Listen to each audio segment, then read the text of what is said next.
Random thought. Are HBCUs having the best week ever? Megan Thee Stallion graduating from Texas Southern this week, so a lot of eyes on HBCUs. J.R. Smith, not graduating yet, but he got a 4.0.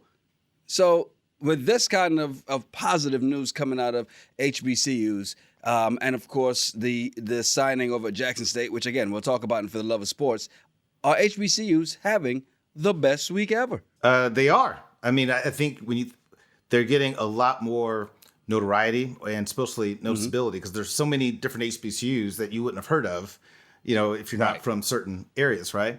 So there's that. I think that it's great for the students to be able to connect with some of these people because they're just taking classes just like the rest of them. So, and I think Megan Thee Stallion was going to help all their people in her class like get jobs or something like that somehow. Yeah, because she got her degree in healthcare administration, and she wanted to open up a facility and hire people in her graduating class. So yeah, kudos to her for that. Yeah, and I think it probably started after. Remember Jeff Bezos' wife through the divorce?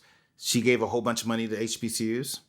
Right. Ever since then, you just started to see this trickle of some good money going to HBCUs, but also now you're starting to see some great talent, some celebrities.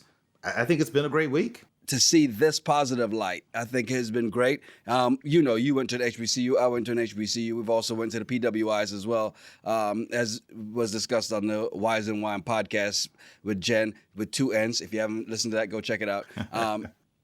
It's a hell of an experience, and I think it's one of those things that we definitely need a lot more positive news coming out. Yeah, no, and what I like about it, it's not just sports. It's not like this dominant play or this dominant player. What I loved about the J.R. Smith story is that he got a 4.0, but he thought he was going to have like a 3.8. I mean, he was like just a little bit off and was that disappointed in himself.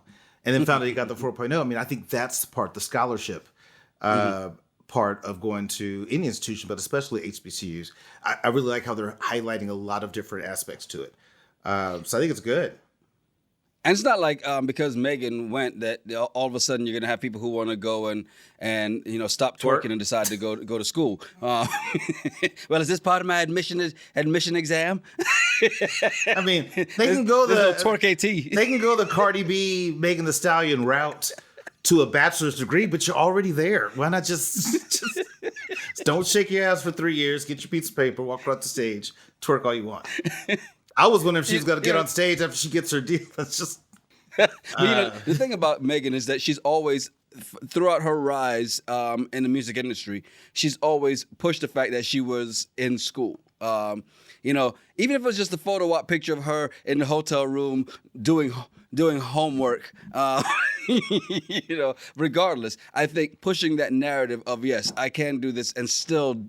Education is important. I think that's one of the key things. Yep. And the fact that here it is at HBCU, great. Because I think, again, it's that positive light. And just like Hillman in a different world. Hillman, not a real college, but you'll hear people. I wasn't one of those people who was inspired by that to go to HBCU. But I've heard people who I went to school with or who may have gone to an HBCU and, you know what? Watching a different world made me want to go because it looked like a lot of fun. School days made me want to go. That came out in the 80s. Am I not surprised? That came out in the 80s. Like school days was like, I want to do that. I want to do all of that. Was it when she licked his part? Was that? No, that's what I wanted done to me. But like, is that what they do in college? Yeah. They need to go there. All that. Everything. I want to do all of that.